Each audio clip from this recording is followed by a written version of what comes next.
নমস্কার বন্ধুরা, শাম্বী কুকিং ব্লগে আবার একটি নতুন রেসিপিতে আপনাদের সবাইকে স্বাগত জানাই।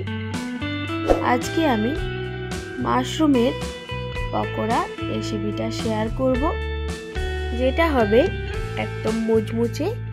বৃষ্টির দিনে আমাদের প্রায়ই এই ধরনের পকোড়া খেতে ইচ্ছে হয়, তো আপনারাও মাশরুম পকোড়া বানিয়ে নিতে পারেন। এখানে আমি 200 গ্রাম মাশরুম নিয়েছি। এবার এগুলো পকোড়া ভাজার জন্য ছোট করে কুচিয়ে নিতে হবে। বটি দিয়ে কোচানোর কোনো প্রয়োজন নেই, এইভাবে হাত দিয়েই ভাগ করে কেটে নিলেই হবে। এইভাবে আমি সব মাশরুমগুলোই ভাগ করে কেটে নিয়েছি। এবার মাশরুমগুলো পরিষ্কার জল দিয়ে ধুয়ে নেব, যাতে মাশরুমের মধ্যে থাকা নোংরাগুলো বেরিয়ে যায়। এরপর একটা ব্যাটার রেডি করে নিতে হবে।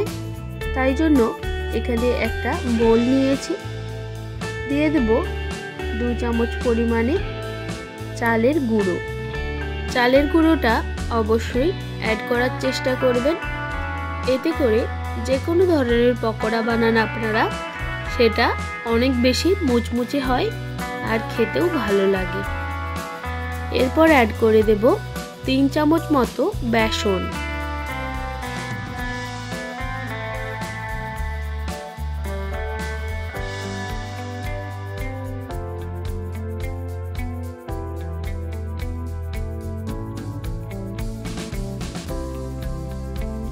আর দিয়ে দেব একদম সামান্য পরিমাণে হলুদ গুঁড়ো,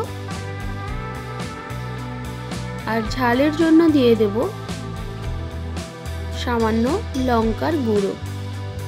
তবে আপনারা চাইলে এখানে কাঁচা লঙ্কা কুচিও অ্যাড করতে পারেন, আর ঝালের পরিমাণটা কম বেশি করে নিতে পারেন। এরপর দিয়ে দেব স্বাদ মতো নুন, আর দিয়ে দেব 2 চামচ রসুন বাটা। বন্ধুরা, আপনারা যদি নিরামিষ দিনে এই পকোড়া বানাতে চান, সেক্ষেত্রে রসুন বাটাটা স্কিপও করে দিতে পারেন। এরপর দিয়ে দেব সামান্য ধনেপাতা কুচি। এরপর সামান্য করে জল দিয়ে একটা থিক ব্যাটার রেডি করে নেব।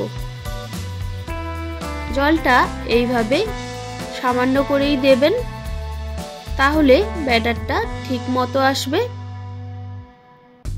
আর বন্ধুরা, আপনারা যদি নিরামিষ বানাতে চান, রসুন বাটাটা স্কিপ করে নিয়ে এতে কালো জিরে আর আদা বাটা অ্যাড করে দিতে পারেন।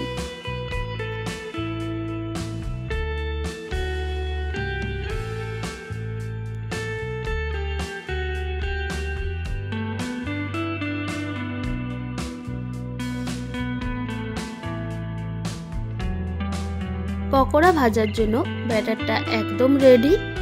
ঘনত্বটা ঠিক এই রকম রেখেছি। এরপর চলে আসলাম মূল রান্নার দিকে।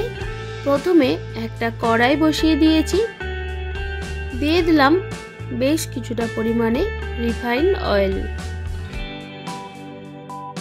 এবার তেলটা ভালোভাবে গরম করে নিয়ে এই ব্যাটারের মধ্যে মাশরুমগুলো এইভাবে ডুবিয়ে ভেজে নিতে হবে। এইভাবে আমি একসঙ্গে 2 থেকে 3টা মাশরুম একসঙ্গে ধরে তেলের মধ্যে দিয়ে ভেজে নিচ্ছি।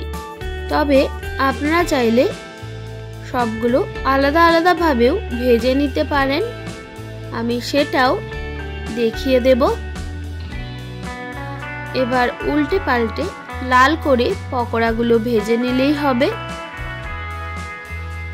তো বন্ধুরা, আপনারা যদি এইভাবে কখনো না বানিয়ে থাকেন, একবার বানিয়ে দেখবেন, এটা খেতে অসাধারণ লাগে।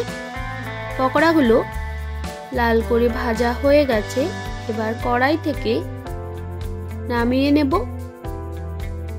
এইভাবে আমি বাকি পকোড়াগুলো ভেজে নেব।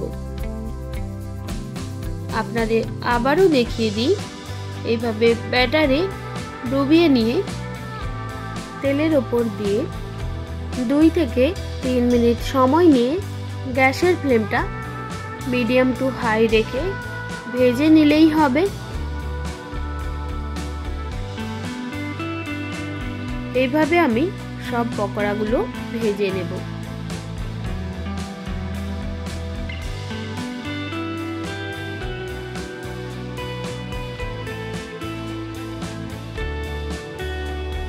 আমাদের মাশরুম পকোড়া একদম রেডি। দেখতেই পাচ্ছেন এটা কতটা ক্রাঞ্চি হয়েছে। আপনাদের একটা ভেঙে দেখিয়ে দিই, তাহলেই বুঝতে পারবেন।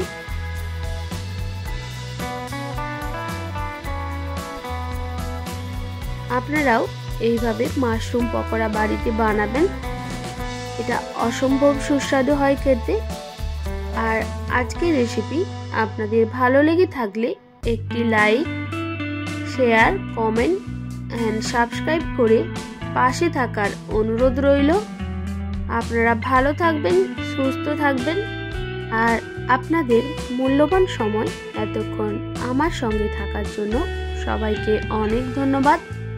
দেখা হচ্ছে আবার নতুন কোনো রেসিপির সঙ্গে।